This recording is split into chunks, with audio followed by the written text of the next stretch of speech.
Hi, Avnish. I welcome you to Startup Stories India. I am Tushar. I lead growth at LegalPay. We have today with us Mr. Avnish Anand, who is the CEO of CaratLane, which is a prominent name in the jewelry industry and is a trailblazer in crafting exquisite and ethically sourced jewelry.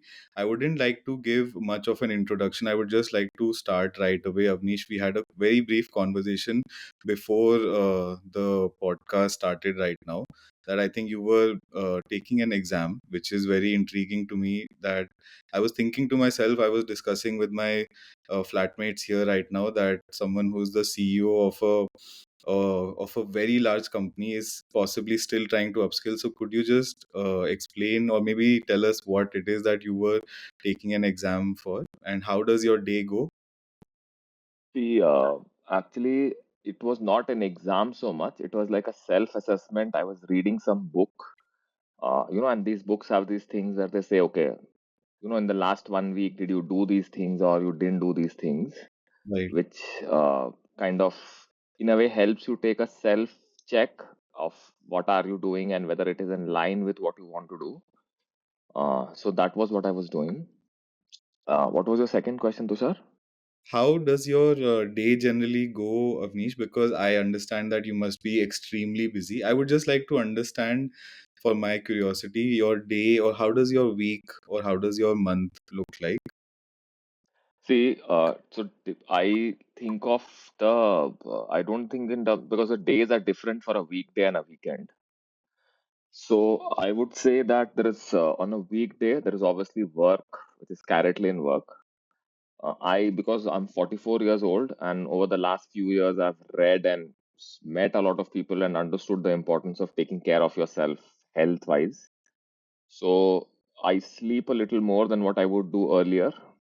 Right. I have always had this habit of reading and writing. So sometime in the day, it could just be during the drive to work or otherwise, where I have to read a little. It could even happen in the bathroom, honestly. And in fact, Yes. most of the time it happens over there. So then, and sometime writing. Okay. Then there is obviously some time for exercising, because, like I said, right, I've realized I've not taken care of myself very well over these years, so I have to do that. And then there is some time with the kids, my family, or then there is outside of carrot lane also, right? There is some like this work, right? So these things are less likely on the weekend, a weekday. So that is typically how a weekday would look like. Okay, most of the time, obviously, with carrot lane.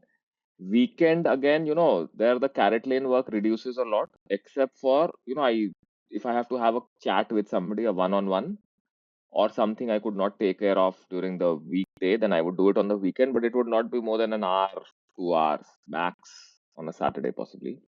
There is more family activities on the weekend.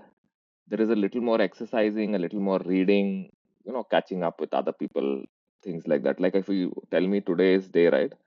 So I have had an hour of exercise and a massage. I've done half an hour of reading. I'm going to do this podcast now.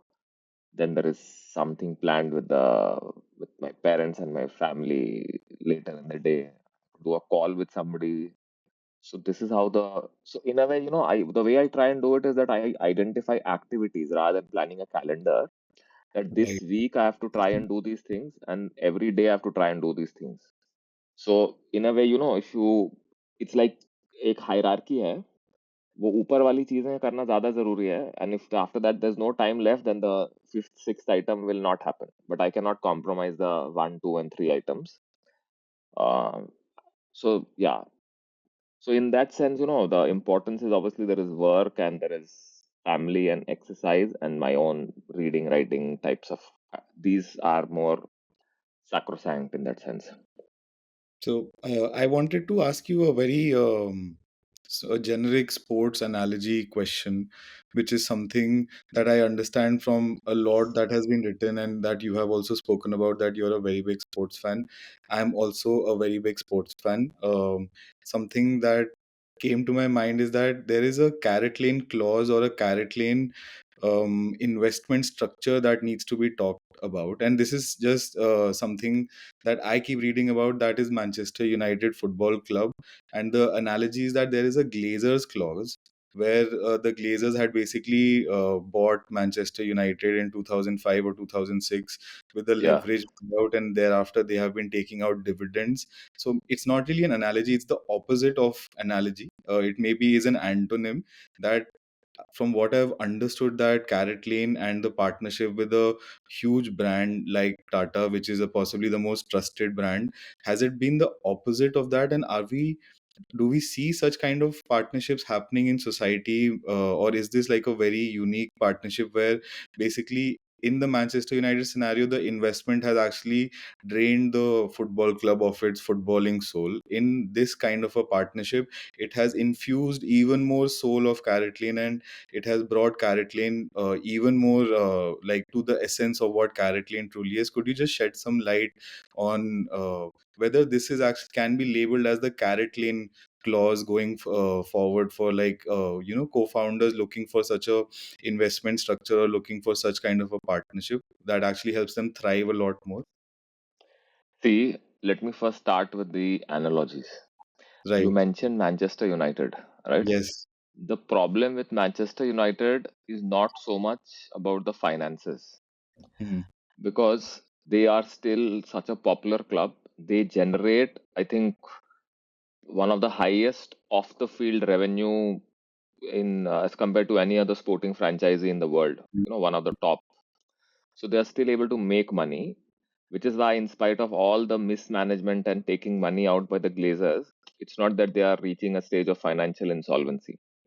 The problem with Manchester United is that it's a badly run club, which is why, they have not invested less. They have actually put in a lot of money in buying players, in changing coaches, in changing other support staff, etc. But it's a very, very poorly run club, because of which the success on the field has completely dried up. They have obviously lost some income streams on the field. There's very little Champions League revenue right now because they don't do well in the Champions League. Uh, they have also done a very bad job of developing their talent pool at the academy level, investing in facilities. Old Trafford, you can call it the theater of dreams, but the theater is crumbling completely. So the problem more is the off on the field performance, and there, which is the core job, right? How well you run the club, and it's been mismanaged to another level. It's like it's in such bad shape. I'm sure, Avnish, some of that comes from the owners, is Yeah, why yeah, it's. you put people in place, you make Yes. decisions, all of that. As compared to that, there are other examples. Like you look at a club like Manchester City. They obviously come with a lot of money. They have put in a lot of money, but it's a very well run club. There's scouting, training, coach, players. There's a proper philosophy in place. You look at Liverpool, which has not got so much money. The Fenway Sports Group has not put in Mm. the kind of money the Qatari investors have done, or Abu Dhabi, whichever, in Manchester Yes. City. But they are such a Yes. well-run club, right?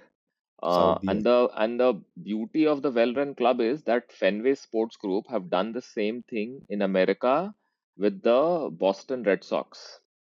So they have this expertise in running sports teams well, using data and analytics, developing their scouting, coaching systems, and putting the right people in the job. And they have brought that expertise to Liverpool, and you can see the benefits in Liverpool, right? That without the kind of phenomenal investments which Chelsea or United or City have, they are such a well run and such a successful club. So essentially, the core is that how much does the owner or the whoever buys the club brings to the club first in terms of footballing performance, how the club is run. If a club is run well, they will always make money. If a club is not run well, it's a miracle that Manchester United is still, because of their past glories, still have so much loyalty and they are able to take money. Now, if I take this analogy to businesses, then if you are like Liverpool, right, where the owners run the club very well and help you, they don't get involved in every aspect of the footballing side, but they just put good people in place. And I think that's somewhat similar to the relationship with Tanishq, that they have first let us run the company independently. And before the financial performance, the business performance had to get sorted. Obviously, there was an expectation on financial performance also. and they have brought in the expertise which they had from Tanishq. So, they obviously are great at building trust. They were very good at building franchisee networks, finding right locations. So, those are the things which we have really benefited from them and we have learned from them. But they have not told us, you should do marketing like this, or you should do design like this, or you should do omni channel like this. They have left us to figure it out on our own, or they have not said your culture and HR policy should be like this. Those are the things they said, okay, you guys can do that because I think you guys have a sense of that. These are the things which they have kind of, the other things which they have taught us. So I think that is the kind of relationship which benefits. See, because there is no shortage of money if you are a reasonably well run business in terms of investment. We also had enough people who would have wanted to invest, but the idea was that a strategic investor brings in these other benefits which might not be measured through money, but the benefit that comes from it in terms of how well your business is able to do is phenomenal. And I think that's what has happened with the Tanish partnership. If you ask me that has this is this happening more and more, I think yes. Yes. There are more and more cases where I see where people are looking at both on both sides. People, companies who have now, they have their own investment arms and their incubators, etc. And they are trying to identify startups which are, have some kind of synergy with them, and either they are investing in them or they are buying them. So that's happening on the buyer side. The funds also try and sometimes bring in some strategic investors. And definitely, I think startups and founders are also seeing the value of this because they know that money can come. There's no shortage of money, right? If you have a good business. But the problems which a strategic investor can help solve are more important because unless and until those problems get solved, your business is anyways not going to do well. So I think that is clearly happening more and more. And I think it'll happen even more. So, Avnish, is the goal for you has always been to create something, or because money clearly seems to be something that comes when you create something that is Yeah, useful, if you create something of value, money will come, right? That's the rule of the economics, right? That if you have something which enough people want, and if you do a good job of giving those people whatever product or service they want, then obviously money will get made. आप पहले money से ही start करोगे, right? then I don't think it can happen sometimes, but it's less likely, I would think. Right. I genuinely hope that the startup ecosystem in India, including the startup that we are Legal Pay, we eventually go in the same direction where we create something of value and not just. I mean, that is actually where we are headed. But maybe more and more investors should look for such strategic partnerships because it seems to be that is the way to go. As the funding winter, as I mean, this could continue for a number of years. I am a lawyer and I'm still new to a lot of this, but something that I think I feel like I connect with at least the startup that where I am at is where most of the people here are looking to create something of value, try to bring some change, and in that process, if we find great partners. It makes sense. Otherwise, I mean, we don't really go after chasing VC funding as such. We are still very much trying to create something of a asset class. So yeah, like I mean, it has, the more I read about it, the partnership, it just makes more sense as opposed to boasting about the VC funding numbers and the valuation gains, which I find for a lot of startups, especially after so many stories this year in the last 1 year, that a lot of it can be exaggerated or a lot of it can be a little hollow. So I hope that I mean, this is maybe the carrot lane clause in a good way, that like more such investments or more such strategic partnerships do happen in the coming future, in the next year. One of the things that I wanted to ask you, Avnish, was you had, I think, started your career in sales after being an IIM alum for a couple of years. Is that correct? And how was your experience in like a purely sales role?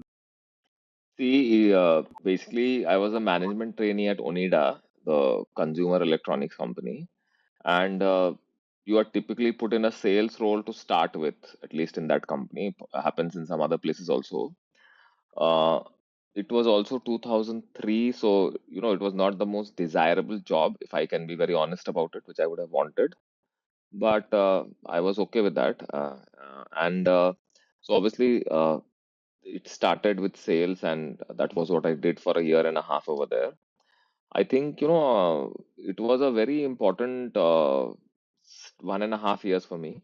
One, obviously, I learned how to sell, which is a great life skill to have. I think I was reasonably good with convincing people, but when you're actually put under a sales situation where you have targets and you have to deal with people and you have to convince them a lot, I think that's one great skill to learn in life.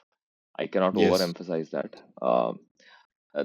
Second thing which happened is, no, that when you come out of an IIM, you think that you are the super smart person in the world, right? And you are going to change. I don't think I was thinking about changing the world, but you were just thinking, I'll just rise through corporate ranks and have this great successful corporate career, etc. So what happened that when you were put in a sales situation, right? There your IIM education was of no value 99% of the time, and you were competing with people who were hardcore salespeople who had done that for a longer time and had connections in the channel and the network, etc. So you were actually really struggling, and in the early days, it was very hard because they would think of you as a useless person because you couldn't do sales, you didn't know how to do that. So that was a very difficult stage of life to overcome that. Like, it was the first really, really, I've written these competitive exams and all, but those are nothing compared to this exam of life which I had to face. And I really struggled. I'm grateful to some of the people who helped me back then. And so the overcoming that gave me a lot of confidence later in life. कि कुछ भी होगा, you can overcome it. And I'm glad that I was able to overcome that, because if I had not done that, then I would have lost confidence also. कि ठीक है, there are certain difficult things which I should not try because I can't do it. But because I was fortunate enough to overcome it, it's just given me a lot of confidence कि ठीक है यार, these difficult things will happen, but you can overcome it. I think the third thing I would say, which was very important, again, because an operation sales role involves a lot of people. So you also got to see a lot of things on the people side, right? How on the ground people are run. Because what I've seen that a lot of people who only spend time in the corporate office, they are very disconnected with the people on the ground. Uh, and very few people have a good understanding of both worlds. There are almost two different worlds: the corporate office and the front end sales teams, or the on the ground teams. So a good 1.5 years spent with them. Actually, now I feel ki, I am not disconnected to that world. Like today, I sit in the corporate office. I understand that world. I understand those people. But I think I also empathize, understand, the challenges of people who are in the front lines, whether it is in sales, operations, supply chain. That is like a great thing, because I see enough people who are a little disconnected that ways. So So how yeah, important do you think Avnish sales is for? it's I mean, incredibly I'm important. I think if you can't planning. sell, then you should not be in many of these roles, because see, selling is, and again, I have a habit of giving examples from books, but I would Yes. recommend everybody to read this book called To Sell is Human by Daniel Pink, because selling is not exactly selling. Selling actually is one form of convincing somebody, and Yes. convincing is a life skill that if you are not good at that, you will struggle. So you might think sales is just for salespeople, right? But in any role, when you are going to your investor and asking for money, you are selling. You are not selling a physical product, but you are selling your idea, for example.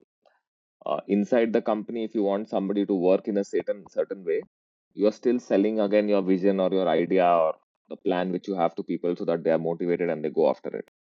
So fundamentally, selling is often misconstrued as just a selling of in terms of a sales role, but selling is something we do all the time in our lives. You if you want your daughter to study, you are still trying to sell her something so that you can convince her, for example. So Right. I can't overemphasize the importance of selling, and I think selling is something we do 50 times a day at least, at the bare minimum, in all parts of our life, because selling essentially is just one form of convincing, which is connected to communication, the clarity which you have so that you can convince somebody properly. Do you understand their motivation? So there's psychology in that. So selling teaches you all of that, how to communicate better, how to think better, how to understand the other person's motivation, how to empathize with that other person.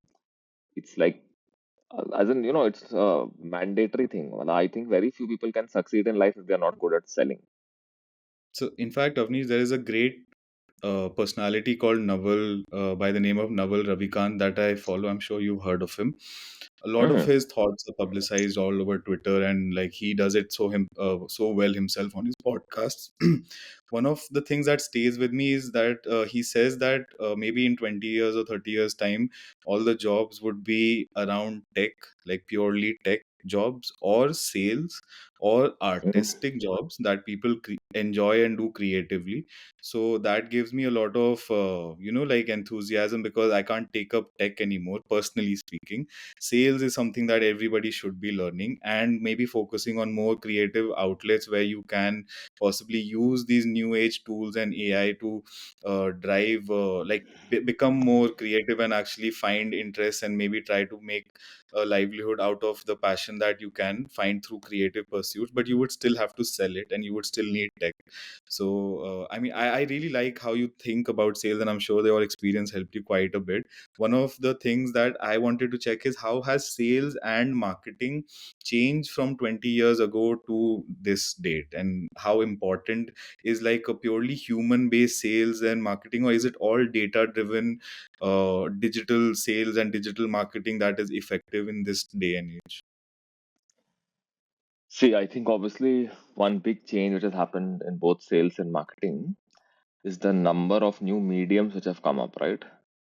Which is Right, largely digital, which is connected to how human beings have changed consumption of information, right? Uh, that our behaviors have changed, that the way we shop today, the way we consume content, based on our lifestyles have changed. Cities have become busier and traffic takes longer, so people don't want to go out, etc., etc. uh, your expectations in terms of the kind of experiences which you want during buying products has also changed, because with technology and wealth increasing, your expectations change, right? So if you start from how the customer has changed, right? So the way they right, consume content, smartphones, etc., their expectations, because wealth has increased, so the expectations of people, while 2001, when I first joined Onida, was still a liberalized period, right? It was not pre-liberalization. But even in the last 20 years, the number of brands which have come into India, the number of products which are available, the number of experiences which people can have, the number of times people travel abroad to see the things which are available outside, the amount of information you are able to consume through Instagram and see about the world, that has changed so much. So, in that sense, the Indian consumer, in terms of the content they consume, the awareness, and therefore the expectation which they have, the money which they have, has changed dramatically. And because of that, sales and marketing has changed a lot, right? So, obviously, there's this whole performance marketing and digital and influencers. So, the tools and the mediums available for marketing has changed. Like, it's completely different, right? In 2001 तो ये सब चीज कोई जानता भी नहीं था. We would only know about the typical TV advertising and print advertising and leaflets and newspaper inserts and so on and so forth. Radio. So there are so many more mediums which right. also empower you but also take away something from you. Because sometimes when there is too much data, you also lose your touch with reality. In the older mediums, it was more important to keep connecting with the customer sometimes to that you could decide what to do. Now you feel that data will answer everything. Google and Facebook will tell you exactly what to do. So there's a little bit of a disconnect with the consumer, I see sometimes. And people feel that it's all data and machines can do everything. And because there is still a lot of art involved in marketing, right? Although there are enough people who do that really well, who combine the art and the science really, really well. But often I feel that, when you have a very powerful tool, you just feel that the tool will take care of everything and you don't do anything else. Even sales, right? The kind of experience which people want to provide, or the kind of people experience which people want, has changed a lot from that time. I remember that's when we were in Noida, we never had a experience metric, for example. We would only worry about sales. Today, there is a much bigger focus on experience, the way it is measured, a lot of people metrics, etc. So the way sales has also actually evolved a lot from a very basic level of saying, it was very simple and it was thought to be a brainless thing sometimes. It's just a lot of rigor and hard work and putting pressure. and that was the method to drive sales. It was thought to be an unintelligent profession कि जिसको कोई और नौकरी नहीं मिलती है, they go into sales, for example, right? And smart Right. people go into marketing. I don't think that's the case anymore. There's a lot of intelligence required in sales. There are so many new channels, and the expectation is different. And there are so many things that you can do with your sales, right? The whole world of B2B selling has changed. The whole world of how you sell SaaS products, right? The selling process is completely different. The whole way of selling online now through chat, all of those things have changed so much over the years. And all of these, it depends on how customers' lives are changing and the tools which are available, right? There's so much data available today. You can audit every chat and understand whether that conversation happened properly or not, and you can accordingly help the salesperson. You can improve your process. पहले आपके लिए बहुत मुश्किल था, वो दुकान में खड़ा होकर what that guy is doing, you had no clue. You could only look at the sales numbers. So all this data which has come in has also enabled, you know, people to make better choices and better decisions. But obviously everybody is doing it, so the level playing, the playing field also keeps getting more and more competitive. But I think that is how largely sales and marketing has had to evolve with how life has changed over the last 20 years. Right. So I how data driven is CaratLane, Avnish? Is it like completely based on हम data? लोग in fact we have got become too bad, we have got now a very bad reputation internally कि सब कुछ data driven ही हो गया है. See the idea was that there are a couple of things.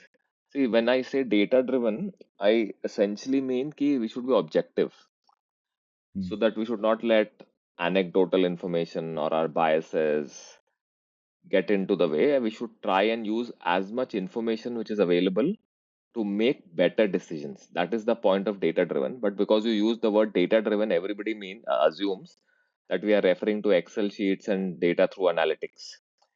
But that is Right. not the case. Data means, feedback from a customer, feedback from the sales team, an audit which you do, if you're doing social listening, if you're reading comments, any kind of information, if you're interacting with a customer in the store, all of that is information, right?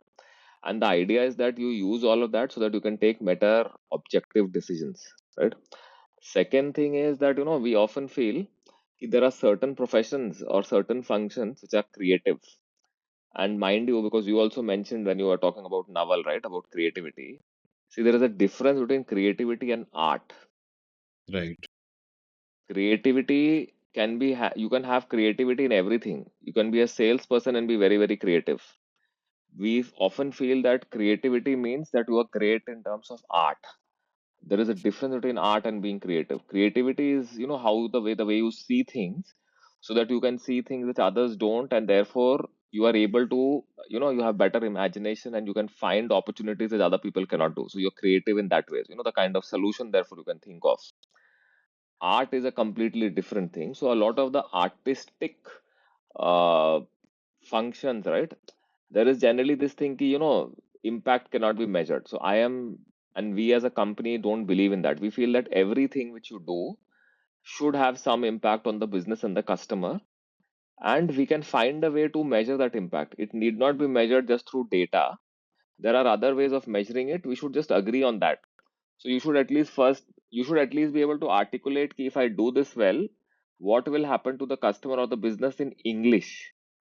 Then we can find a way ki how we can track that data, or we can do an audit, or we can find some other way to measure that.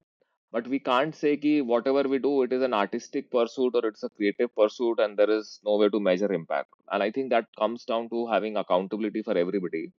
So when you create a culture of objectivity, that everybody is objective about it, you don't bring your emotions and biases into it, and create accountability for everybody. Sales people को तो बेचारे लोगों को सबको accountable बना देता है, क्योंकि एक टारगेट है, आप ये टारगेट डिलीवर कर रहे हो कि नहीं. Sometimes the marketing people also are reasonably, they are supposed to be accountable because they will be said इतना जो भी demand है and all happened or not. Although they can also sometimes get away with it saying कि I तो did this, sales people didn't sell or whatever, and sales people say the same thing कि there was not enough footfall or demand. Some functions, it should not be that you can only have accountability for these functions, right? And just because you're in design, you have no accountability. And if you really put your mind to it, you can find ways where we know what is the role they are playing towards the business and whether that is happening or not. Because we do that, obviously, that's how we have tried to become more and more data driven over the years, and that is one very very core fundamental thing. It is something which we are uh, very very particular about. We can never compromise on that because that is like the essence of this organization. इसके कारण थोड़ा bad reputation internally bad press भी है कि creative people sometimes feel कि ये लोग सिर्फ डेटा डेटा करेंगे and they are going to kill creativity or art or aesthetics. So we have to keep balancing it, and you have to keep explaining to people ki what we are doing, and there is a misconception. So we do internal conversations a lot to explain this thing to people, but the whole idea is to have more accountability on objectivity by using information to make choices and to see impact of things. So, when it comes to actual decision making on a very high level, Avnish, would you rely purely on the basis of very smartly collected data? It could not be numbers sometimes. For example, if you're also monitoring Yeah, all the social media posts, or would you yeah. rely even after that on a layer of intuition and instinct with the data? You know, like See, we would it be use intuition in a lot of ways, in a lot of cases, because often you don't have enough data to decide. You know, suppose business is not doing well and you don't have data which tells you exactly what is happening, and suppose a big season is coming in, you have to still take a call ki what should we do.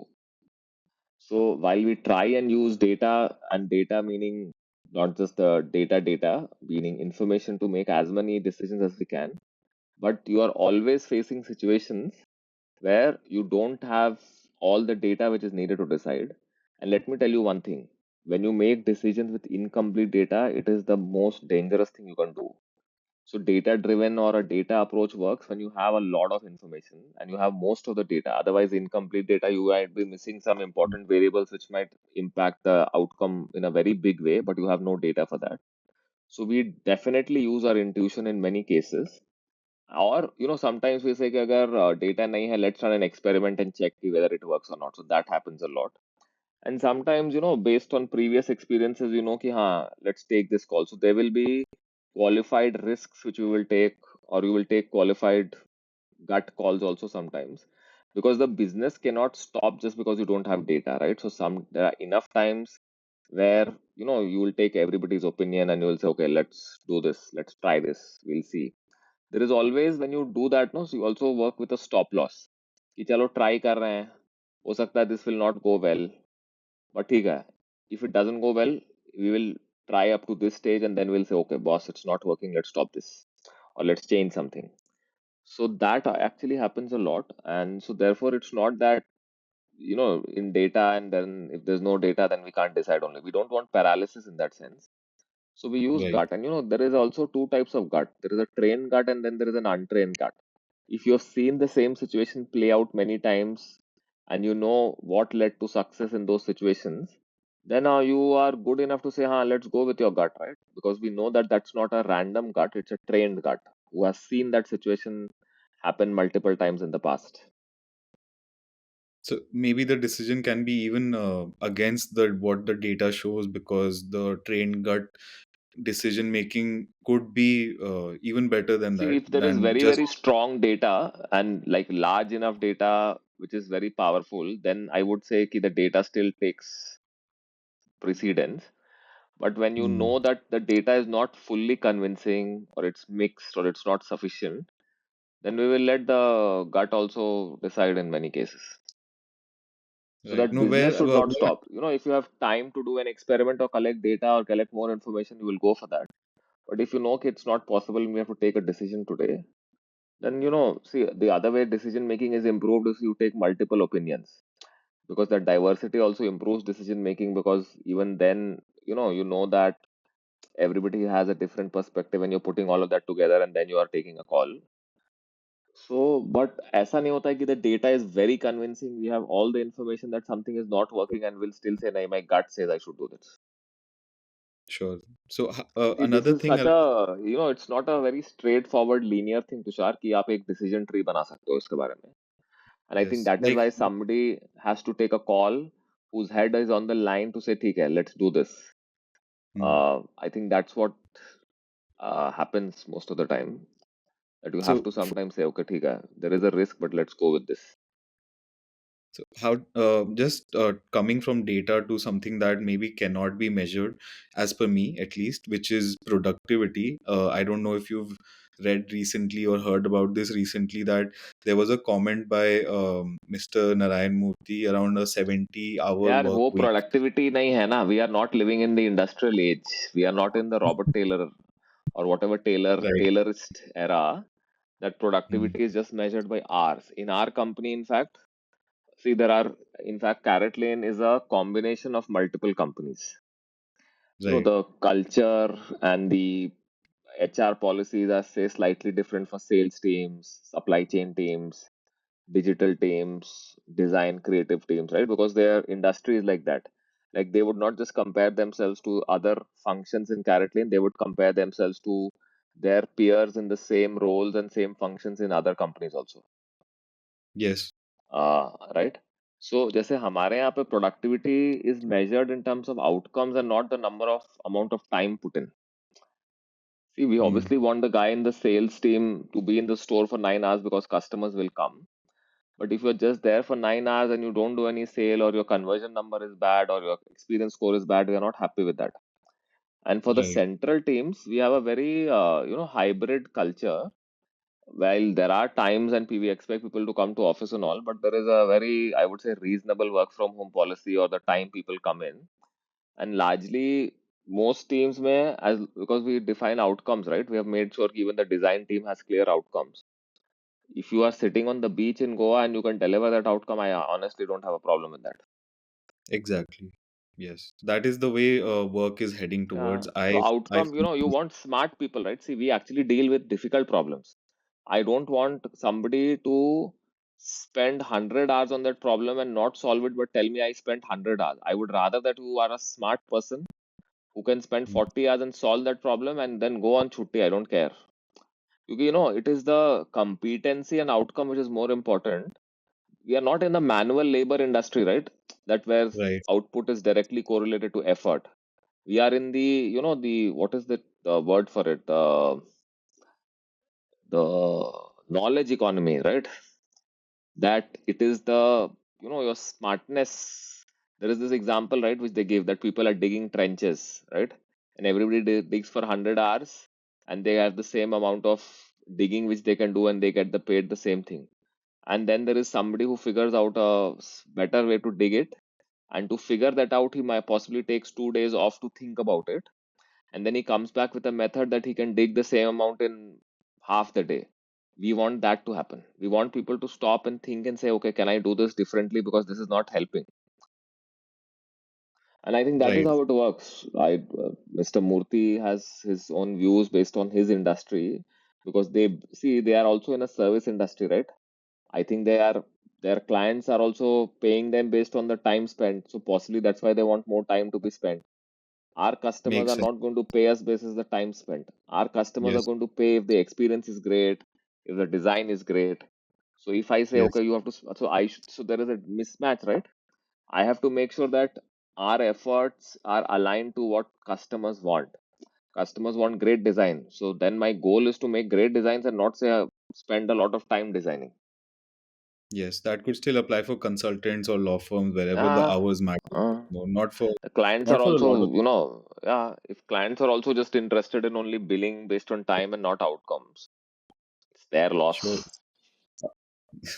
So Avnish, what would you say is your management style? Like, what kind of a leader are you? Yeah, you And should ask people, right?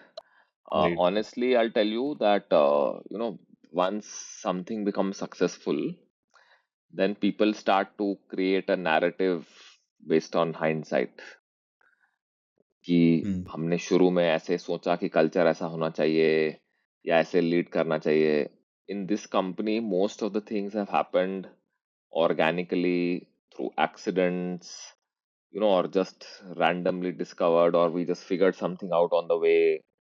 And I think as far as management style is concerned, you don't go through a proper course to say, okay, this is the kind of leader I would want to become. I think it has all kind of reacting to the problems which you noticed, or the challenges which you thought should be solved by looking at other people, or reading about certain things in books and saying, okay, this is relevant to my situation. So it's like वैसे ना, you just have kept either reacting to problems and then saying, okay, I see these problems, so I should develop the skills to become good at it, either through largely through books and through uh, podcast or meeting people or learning from people. So I would say that my style is therefore a very organically evolved thing based on this. कि आपको जो भी problem दिखता है आप उस हिसाब से अपने आप को चेंज करने लगे. So if you thought that this organisation needed this from the leadership and that is what is important, and then you say okay, let me then work on that. So it's not that you first thought of कि ऐसा leader बनना है and then you worked on that. आप जैसे Right. होता है ना कि कंज्यूमर का प्रॉब्लम सॉल्व करने के लिए you keep changing your product, I think same way whatever this company and the people and the business needed, I've just tried to work on some of those things. I'm sure some of those things have not been very successful, some I possibly have, but it's happened like that. And see, some So, things are also very very in I would say inherent in you which cannot be changed also. We say this in CaratLane also that कुछ चीजें आपके शायद parents should have taught you, company cannot teach you. So I'm sure that there are certain traits which are very, very inherent, which possibly came from my family or my parents or my upbringing, which has shaped how I lead people. And there are other things which I've learned or tried to learn based on my situation or watching other people do certain things. when I was actually switching from being a lawyer to trying to accommodate my law skills and a little bit of small business like skill that I had tried to learn from starting my own startup. A very good uncle, like a very good family friend uncle, who heads a good, decent size hospital chain. Like he's an HR there, or I would say like a culture head, or I don't know what the right term is for his job. But he had asked me to start reading books on management styles, and I did try. But when I did come to a startup and I had to manage a team, all of it went out of the window. It really became like I'm searching for what this management style is, but you only do what you're given and whatever gets thrown at you, and eventually you have to start loving the team that you're building, and or maybe trying to stay aloof and trying to be a strict authoritarian, and you kind of find your own way. But I think it works better when you just let it happen organically, and you let like you help your team grow, and that is how you just figure out a style, and that becomes how your style is. I just wanted to ask you, how have you gone about building your team and the core team and the team, the layers after that, or has it like how has the team building happen? Do you consider your work as your work family, or is it I mean, I read a lot of your LinkedIn posts, and I sense that a lot of the team building that has happened, you must be a very approachable leader, or a very approachable upper management personnel, or a key personnel in the company, and you may have always been that way. Is it exactly like that? How have you built your team over the like the last decade, the last 10-15 years? See, I'll tell you. So, like you said, right, कि आप इतना plan नहीं करते हो. आप ये सोचते हो ना कि आपकी कंपनी को आपको जो गोल्स डिलीवर करना है, राइट, उसके हिसाब से what should be your people strategy, for example. People often say that culture eats strategy for breakfast, but the reality is that culture and strategy are very intertwined, meaning your strategy is a factor of the kind of people and culture which you have, right? And to give you a sporting example, suppose Barcelona plays a certain way, which is great. You can't just say, okay, because Barcelona plays like that, their strategy is great, let's just copy it. If you don't have players who have that kind of technical skills to, play in that manner, then you cannot copy Barcelona style. So you can't say that this is a great strategy, right? At the same time, if you have a certain kind of players who are available to you for whatever reason, right? Uh, then you have to find that what is the best strategy I should create, which maximizes the potential of this team, right? So they actually go hand in hand. In CaratLane also, our people and culture strategy, ek to it has kept organically evolving, and then we have also said, what is the best people approach we should have, which maximizes our business strategy. And our business strategy is also thoda sa evolved, saying, okay, what is the strengths which we have on the people side? Okay. I'll give you an example to illustrate how I think about it. So in our case, we want that there is a lot of work which should go in terms of consumer research from each department. So whether it is Sure. product teams, category teams, marketing teams, they should all spend enough time with customers so that they find more problems and then they should solve it. This is important for our strategy because we feel that all of this is great data which helps us make better choices, you know, and we can improve the whole omni experience, the product experience, so on and so forth. तो ये आपकी business strategy है कि ये मेरे लिए जरूरी है. अब now we were hiring these people, many people who would उनका ना लाइफ का objective was say to go and work with a FAANG company. तो जिसको फैंग कंपनी में जाना है उसके लिए ये जरूरी है कि they want to develop some cool features which look good on their CV.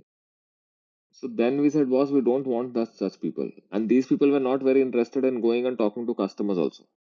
Because they would think कि ये सब थोड़ी Facebook में ये चीज की जरूरत नहीं होगी शायद. So then we changed our complete hiring strategy for that team so that it was in line with what we wanted, right? So that's how your people strategy changed ki what kind of people we want basis on what we want this team to do and uske liye what traits and skills are more important. So there were certain traits which were desirable and certain which were undesirable. We wanted people who were happy being in CaratLane for what CaratLane was. तो आप ऐसा आदमी को लाओगे जिसको CaratLane is just a stop on the way to the eventual goal, it will not work. So that's how Mm. you change your people strategy and your culture strategy so that it helps your business. Okay. uh, Right. some of the things, like I said, right, are very you are just like that, you never made a conscious effort to do that. So I think it actually, the openness started with Mithun. He was like that. And when you are small तो आप सबको जानते हो, you work with everybody and the company just kept growing that way.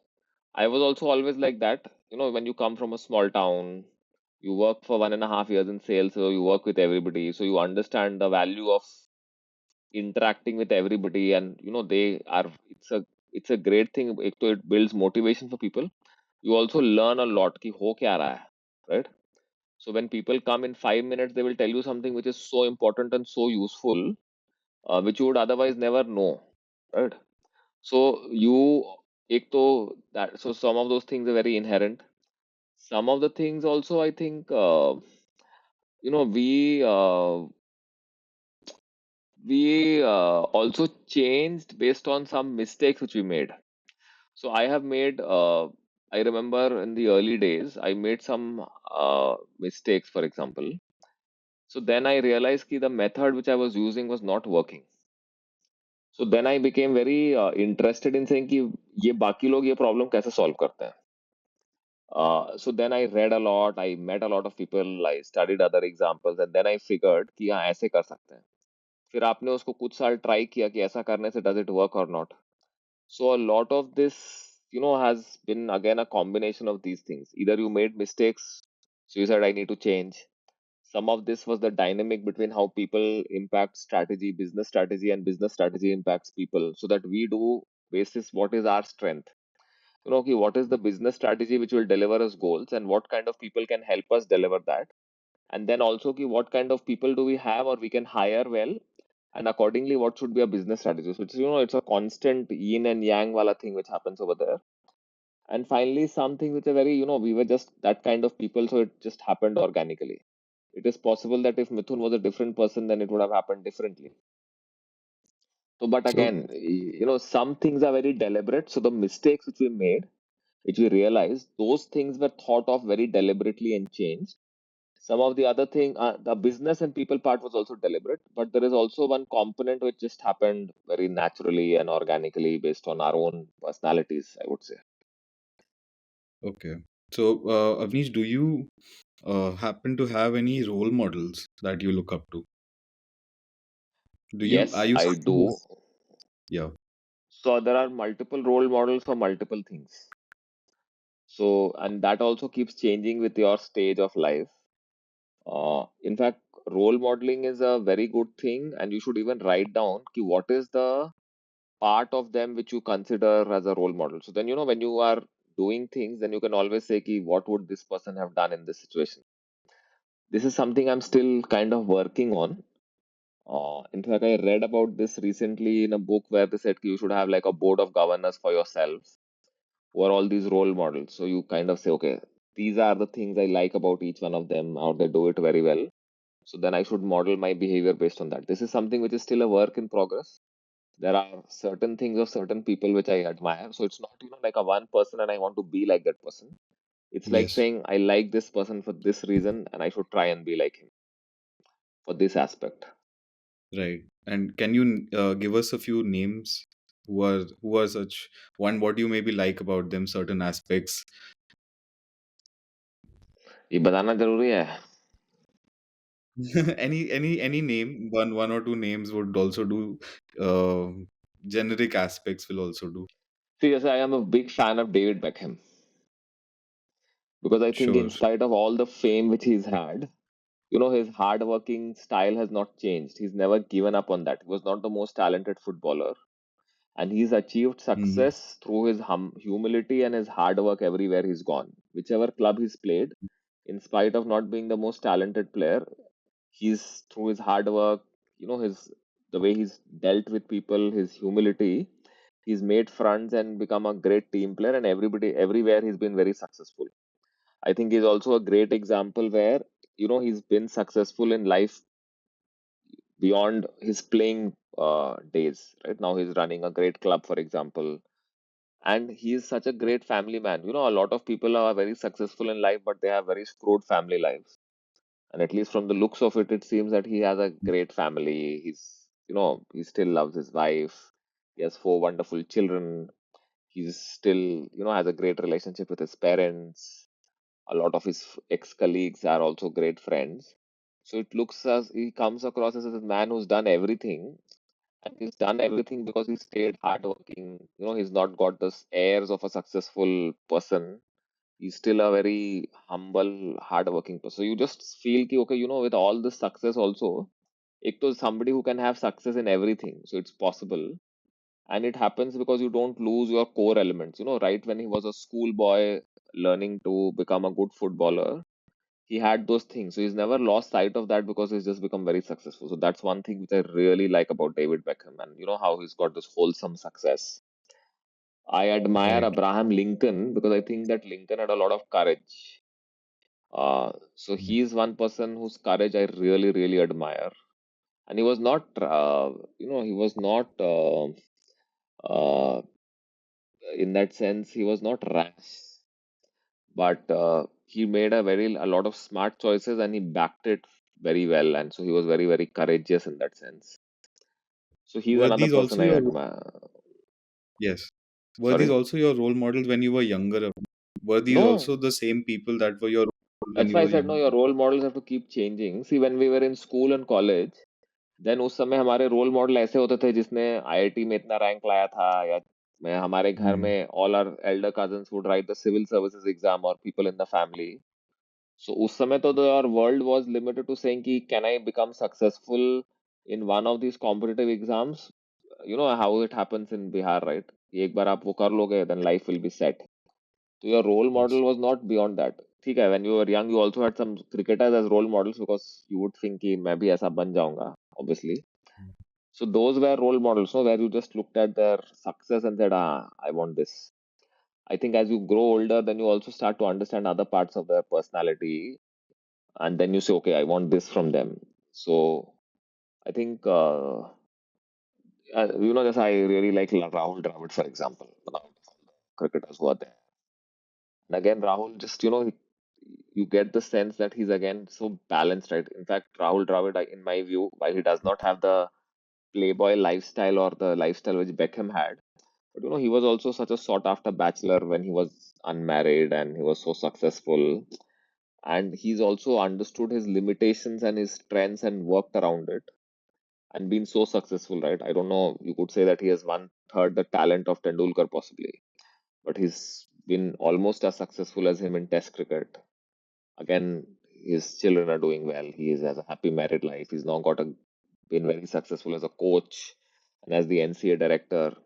So you admire somebody who's keeps doing that, who doesn't just get great success based on talent alone in that sense. But obviously, their talent level is still great, but they have made the most of their talent and they have had a lot of application and they are, thinking people. I like that kind of person also who you feel he thinks about things. So Right. Rahul Dravid is another person like that. And These are very holistic, very, very tools, yes. I appreciate all yeah, three of them, by the way.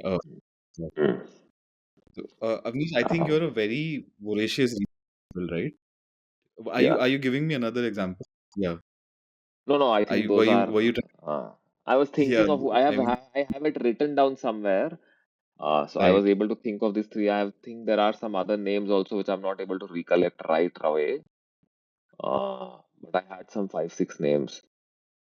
Actually, there's one of these investors because I kind of started to realize that investors are like, great investors are like philosophers, right?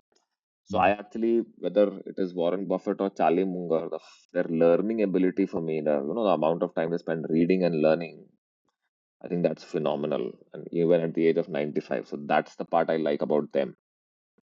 sure. Okay. I was just asking you, I think you're a very voracious reader. It comes across very strongly as a personality trait, writing and reading.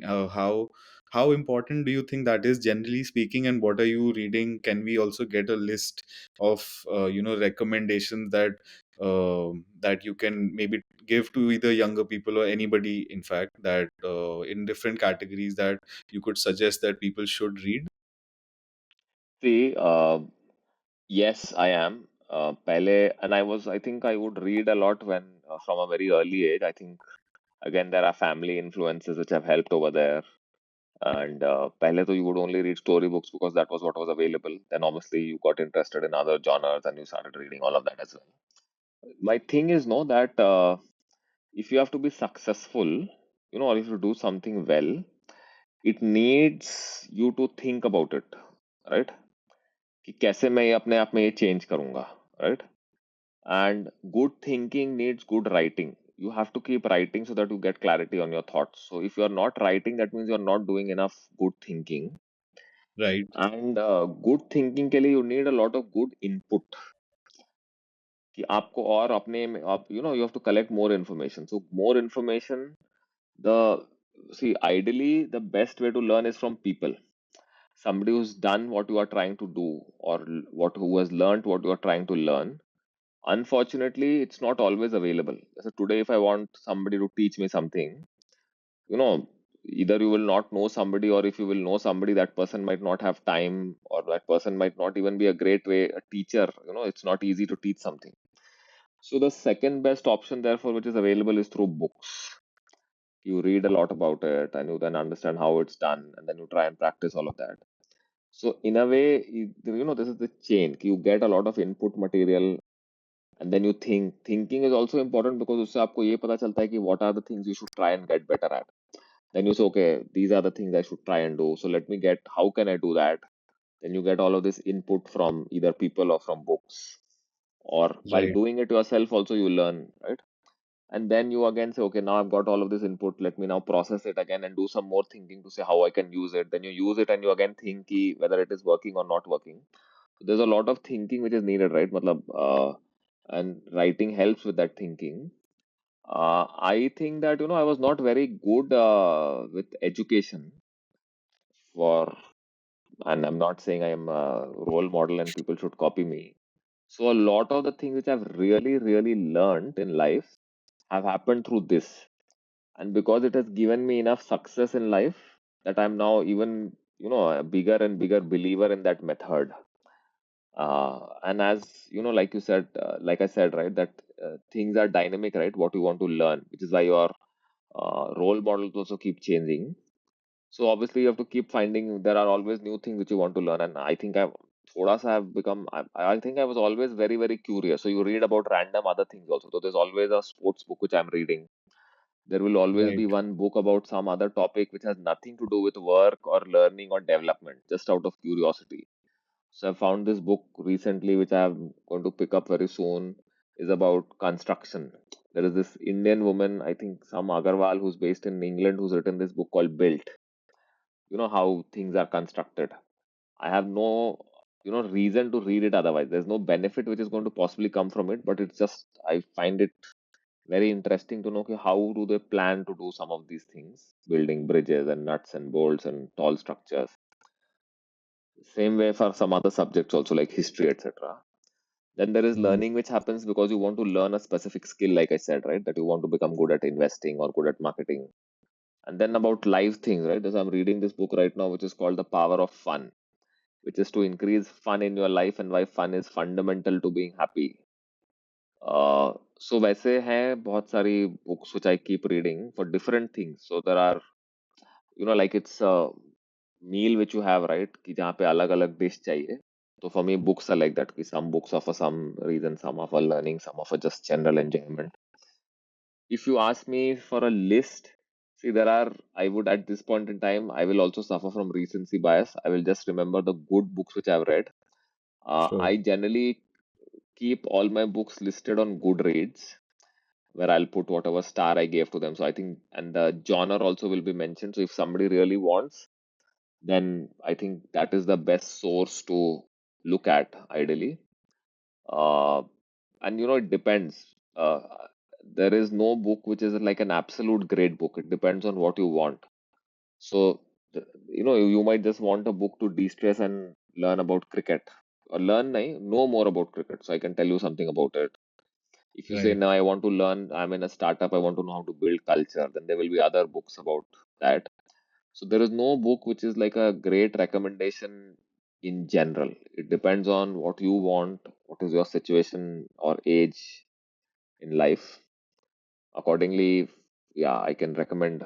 People often reach Is out there to a me.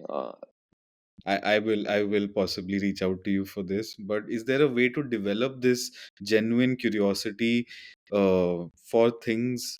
I mean, books is, of course, like if you have a curiosity for books, you are a curious person, and I've always been very interested. Some of my friends are a little bit more curious than I am. I've always tried to understand where that comes from. I am also a very curious person, but like a genuine curiosity to read construction and etc, like the things that you just mentioned, I wouldn't go that far sometimes, and I would rather make use of my time some other way. But I would like to. And is there a way to develop that curiosity, or are you just You born know with it? where curiosity comes from? Yes. No, I Actually, don't. I think curiosity comes from, I think, understanding two things.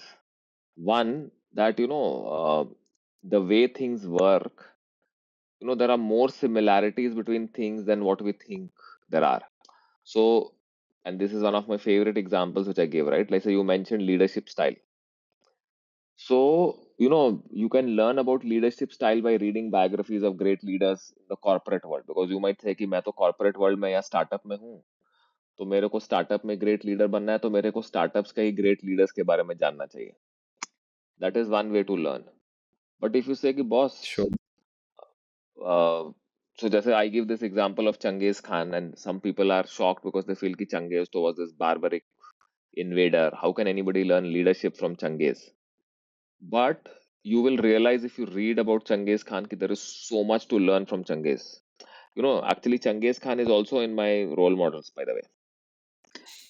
Got it. Yeah, I Yes. just remembered, huh? So the thing is that there are What so many aspects? places. What aspects is See, one Changiz to Khan there? Changiz Khan, he created the greatest dynasty over such a large piece of land, right? So, ek to he was a military genius. The way his armies fought, he was a great leader because he united all these warring tribes on the Mongol plateau.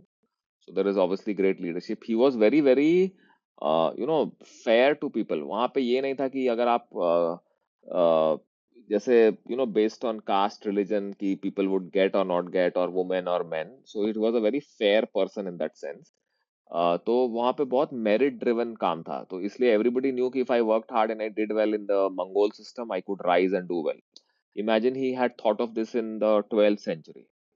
आजकल लोग ये सब सोचते हैं, right, कि inclusiveness and having making second that third rather that जैसे if he captured a country or a state or a kingdom, typically you would expect na, कि he would kill all of them, but he would not do that. He would get the smartest people from there and so that he could learn from them and gather their skills.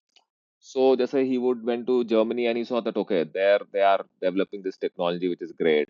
Or if he went to China and he saw that they have these great doctors, or he went to some other country and he saw that they had great metallurgists, then he would get them and use their skills to all across the other parts of his kingdom. Itni, he had this kind of foresight. Yeah. So and he was an uneducated man. It's not कि कोई Mm. उसको कोई Plato पढ़ाया था इसलिए उसको इतना idea था. So the fact is that those are all amazing things to learn from him, right? That आपको कहीं से भी ये knowledge आ सकता है even if you are an illiterate person, and to be so merit based. Okay, he killed a lot of people, but everybody was killing people, right? Back in the day, that was the way wars were fought. But his war strategy also is like a it's pure genius. The way he could create this terror in the European cities when ki ab the Mongols have come types, and his fast moving, nimble armies could defeat any kind of army. So there Right. are so many. So essentially, so the point I was trying to make is that it takes a lot of work to get to this level where you can Yes. draw learnings and insights from whatever you read. So I'm very sure कि when I read this construction book, जो आप creativity की बात बोल रहे थे, right? Creativity is also कि can you find something interesting because you notice something in that construction book which might help you in building a startup. So Correct. that is so so one thing about reading all of this and curiosity is to be open to the idea कि knowledge या wisdom या learnings are all over the place. I have to just become good at extracting it from all of these places. That makes you Right. more curious because you will say अरे ये तो बिल्कुल ही नई चीज है. जो चीज आप ऑलरेडी एक जैसे आप स्टार्टअप है, आप 5 स्टार्टअप्स के बारे में पढ़ लिए तो आपको बहुत चीज पता चल गया. अब और 50 स्टार्टअप्स के बारे में पढ़ के इतना नया चीज नहीं पता चलेगा, right? Because then there is no diversity in their approach. But if you go to completely diverse places कि how were things, or how do tribes run things, or how is it done in some other industries, then you will learn new ideas to say okay, this also can be copied from there. So there is diversity in the thinking which comes. The Right. second thing which helps curiosity is humility. जिस दिन आपको ये समझ में आ जाएगा ना कि मैं कितना कम जानता हूँ एक्चुअली, Mm. उस दिन आपको लगेगा यार मेरे को ये भी जानना चाहिए, वो भी जानना चाहिए, वगैरह वगैरह. And actually this is a beautiful paradox of life. आप जितना ज्यादा एक्चुअली सीखते हो उतना आपको समझ में आता है कि आप कितना कम जानते हो. Because then you start to really realise कि वर्ल्ड में कितना नॉलेज या कितना ज्ञान है एंड आप कितनी चीजों के बारे में नहीं जानते हो. जब आप कम जानते हो ना तब आपको एक्चुअली लगता है कि आप बहुत जानते हो. So actually the more I have read, the more I have learned, the more books I've read, the more I've realized कि you know so less about so many things. That realization actually stokes your curiosity कि boss, I have to learn about all of these things. Yes, it's probably like exercise. It's very hard initially, and once you get a hang of it, then you Yeah. can't stop. Uh, नहीं, it I think a actually lot. it's like आप जितना ज्यादा जानोगे ना you will realize कि I know so less. So that FOMO which gets created, right? कि I know so Mm. less about so many things, that becomes a big driver. Sure. Okay. So, Avnish, I wanted to ask you some things about jewelry now. Just Hmm. generally, what is your view on the role of jewelry now, and how do you see jewelry just like in India? As a part of cultural events, is it a necessity, is it a luxury item? How do you see jewelry? The jewelry का ना, there are three things which will drive jewelry forever in this country. One is कि jewelry because it's gold, it's like your safety against all bad times. That is never going to change. Because even if the government collapses and depression happens in the economy, एक चीज का value which will never fall and which will always be a safe asset is going to be gold. You can have Right. money in the bank, but that can become worthless in 2 minutes. And Chanakya had said this long ago that the gold is your protection against your own government. This is never going to change. Okay. Mm. Second is that jewelry is so deep rooted in our culture, right? कि आपको बच्चा हुआ तो आपको उसको gold देना है, शादी हुआ तो गोल्ड देना है. When you get your first job, I'm sure you bought something for your mom, right? And jewelry And we have done this research where we realize ki if there is somebody who's very intimate and close to you, then the gift which is considered most meaningful and most emotional is jewelry only. Right. Like, giving a watch doesn't feel the same way or giving a phone or giving a dress or buying something else.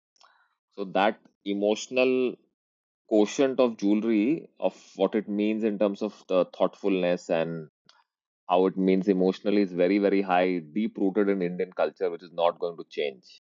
Right. And fundamentally, the third thing is the whole adornment part, right? Ki in India, people, jewelry is still one way of adorning yourself to look beautiful, which is not changing. In fact, up to Instagram age, mein people are doing it even more. The thing is that jewelry is evolving, so there are more metals, there are more forms of jewelry, there are different manufacturing techniques, different styles which are coming in. But the fact that people want to wear jewelry to look beautiful is not going to change. It's a very, very fundamental human need, right? That I want to look good and I want to use Right. everything. It's like beauty, right? Beauty, kuch bhi ho jaye, beauty products are not going to go out of style, right?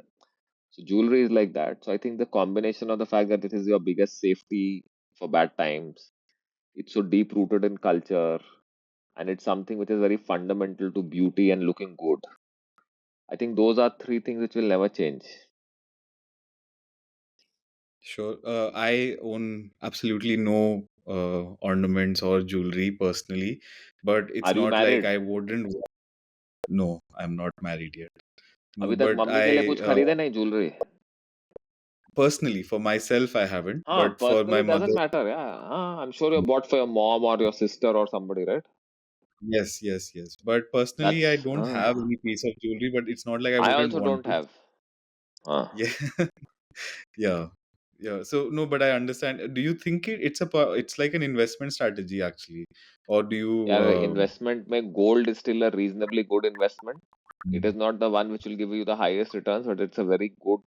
And but ये नहीं है कि आप रोज उसको trading करोगे, then you can't say कि I got good Mm, returns. Okay, because nobody right, can predict movement of gold. But if you buy and keep it for a significantly long period of time, it will always give you great returns. आप देखो ना, sure. gold का price बढ़ता ही है हमेशा.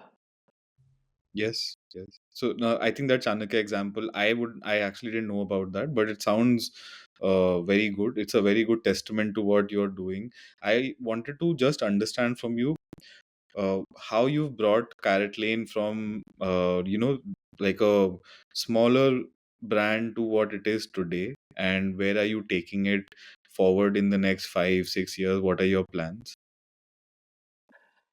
See how we have come forward. Obviously, we have always focused on design. We have always focused on experience. We were always obsessed about solving problems. The Tanish partnership helped. We also have made a lot of choices. COVID actually helped. So ऐसे करके there is no one thing, but there are like 25 things which we did, which have Correct. helped, and slowly it has Yes. helped us scale. There is a lot of luck also involved in that, by the way. As far Yes. as the Yes. future is concerned, there is still so much of India which we have where we don't have stores, where we want to get more Mhm. business. So that is one important thing which we have to do. There is also so many types of jewelry types which are not there, which you want to bring. We just say you said men's, right? So for Yes. men's, we tried this new thing called titanium dog tags, for example. It is a very Okay. completely different take on jewelry, right? So there are so many more things like that which are going to get introduced. I We would are, buy. yeah, it's already available, by the way. Okay. So yeah, and we are almost building the whole kids jewelry category, right? Because I think we have a lot of focus over there. So there is growth which is going to happen like that as we keep introducing more and more subcategories and design types and styles, and so that is there. We also feel that jewelry is, like I said earlier, right? It's a great form of expressing your emotions. So that ways we feel that, and we are using this methodology called the jobs to be done theory to bring it to life. So we feel that we are actually in a much larger opportunity, not just in the jewelry space. We compete with all other forms of where people, which in terms of what other products and services people use to do that. So we are competing with watches, bags, perfume, beauty products, all of that. So how do we get a larger share of this opportunity? So today, suppose you get married or you have a girlfriend and you want to do something to make her happy. What do we do so that you first think of us and not think of buying a beauty product from some other brand, for example. So there is Yes. work happening on that. So a lot of work happening on building that whole experience part, so that it's not just so the I can combination of already product tell and you, Anish, I can already tell you that everybody that I know, all the at least 99% of the ladies or women in my life absolutely love Carrot Lane and know about Carrot Lane, and I'm guessing that would be their first option for something on a more premium thing that non-wedding, yeah. yeah, that is already established. So I'm sure, like what you mentioned, that penetrating newer areas, or so I live in either Delhi NCR, or in Mumbai, or in Bangalore, or in Pune. So generally the other towns that I'm sure penetrating that, you would have a better idea how you're going about that, and if that is the next step. So that I mean, people already know of Carrot Lane, and I'm sure that will happen. Yes. So, sorry, what were you saying? I just No, wanted I'm to give saying you that that. these are all these levers for our growth, okay, to Yeah. solve problems. So we have this ear piercing service. Okay. So we want to make sure that there is a reputed, reliable, safe method of ear piercing. So we are launching a lot of services like that also, which are all Mm. connected to jewelry. So that ways, these are all either category driven or marketing driven or expansion driven, new customer problems. Those are the things we have to do. So right now, we will, let's say we did 2000 crores last year. Our the next milestone which we want to hit is 10,000 crores. And obviously, there are baby steps which you've taken towards taking this brand overseas also. So those are the things which we are focused on right now. All right. What about the founders that you have, Avnish? So there are four of you that are there. How do you resolve any conflict of ideas that could be there, or any like, how do you strategize together, and what are how are the roles and responsibilities divided, or is there, like, like, how is the healthy conflict resolution happening on a day to day or on a quarter to quarter basis? See, the goals are very clear, right? What we want to achieve. तो उस पे लड़ाई होती है, and इसलिए there is experimentation and data. कि then it is not about your egos or your choices. We say कि ठीक है, if you don't agree, let's do it and see what works. Sure. Sometimes you have to, you say कि okay, because like I said, right, there are cases where you have to take intuitive calls sometimes. And if there is no data and if there is a disagreement, you still sometimes say, okay, no, I think that we should do this. And people align, they disagree to agree. And it works like that. But we have all worked with each other for such a long time and have become successful together that over a period of time, we have developed trust with each other and we have developed a method which works for each other. मतलब, we are in a way just continuing what we have been doing. There are not any new people in case we have to create a new method of working. The way of working has already been developed. All right. I wanted to ask another thing, Avnish.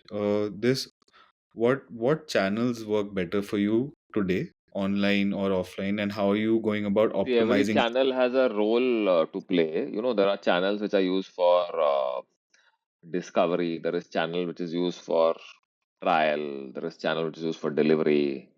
So it is not, in fact, we don't look at our business only like that channel wise. We look at Mm. our business city wise and pin code wise.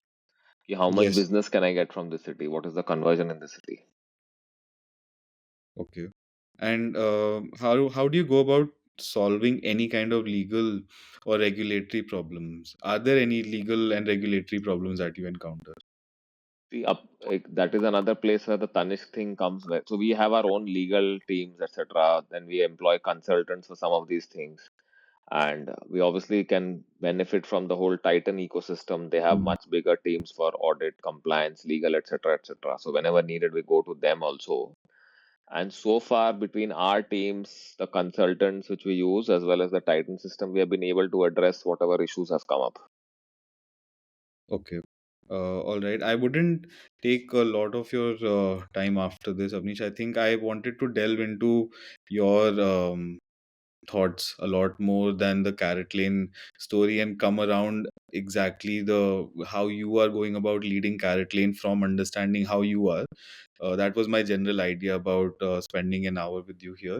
Just another couple of things that I wanted to check from you were, What are the advices that, or what kind of advice can you give to younger aspiring entrepreneurs that want to create something, or that want to basically do create a startup, and how do we go about that in the day and age that we are in today? पहली चीज ना कि I see a lot of people who think कि like let's starting a startup is a like a job. They feel कि काम नहीं करते हैं, startup start करते हैं. It's a more Mm. sexy thing to tell everybody कि I'm running a startup. So I think the first thing is that it's not like that. You know, you if you have a great idea and you clearly feel that it's a great problem to solve, which can lead to good business, can be built around it, then you should start a startup. Don't just get into it with a half-baked idea or with something which 500 other people are already doing, and you don't have a different take on it, which is why you could be successful and the others might not. So, like, you should not start just for the heck of it. The second thing is that you first have to get some. I know there are some 17-year-olds who have started businesses which are successful, and there are college dropouts. But it's still the exception. It's not the norm. It's a rare thing for it to happen. People should understand that. So you should not jump and copying that. Uh, I think there's a lot of benefit which comes when you have worked for a while, you have gained some experiences, you have made some connections, you have understood problems well, and then you start something when you have a great idea in place. And in fact, I think as a percentage, also more successful startups are done by people say possibly in their late 30s as compared to 20-year-olds. So there is a reason for that. I think once you start a startup, I think one thing I would say, which is very, very important, is to be very frugal in the beginning. Or in fact, you should always be frugal. Um, the second thing I think it's very important to get good people in place from the very beginning. And at least people who are all aligned on the approach, because a lot of energy goes if there is misalignment in the team. So if there are people are not aligned at the beginning only, it's going to be a lot of wasted energy. So it's important to have people who are at least, even they might not be the most skilled person at that, but at least they should be the most aligned people for that. And you should just be a little obsessive about the customer and whatever problem you're trying to solve in the early days at least, before you start thinking too much more about valuation and money and all. Because like I said about the sporting example also, right? If you are doing a great job of solving a problem, and you can only do a great job of solving the problem if you understand the problem really well, everything else will happen from there. आपके भले 5 ही customers हो शुरू में, but you should have 5 customers who are super happy about it, because if you will have 5 super happy customers, they will go and get you 10 more customers. So I think those are some of the simple things which I would say is what I would advise any person who's starting a new business. Just to follow up on that, Avnish, do you think this model that has been created by various startups right now, by acquisition of customers and not really making any real life sales, or not really making any money in like today, and trying to project revenues for later, by just acquiring customers and working on losses, does that model work in the future? Will it continue Yeah, it basically? works. No, if somebody is able to con investor, get a valuation and make money, and if that is their objective, then it works for them. I would not advise somebody to do it, but if somebody is so Yeah, smart that they can raise money by telling a great story, and without doing revenue, they can keep raising money and have great financial outcomes for them. And if that is what they want, then it is good for them. There is no uniform thing of what success means, right? correct. Yes, yes.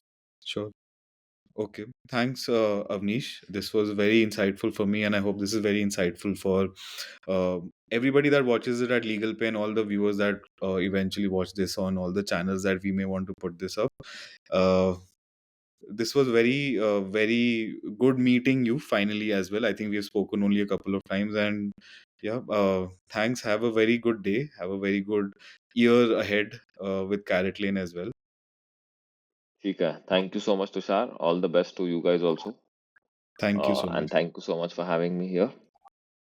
All right, take care. Okay, Tushar. Bye. Take care.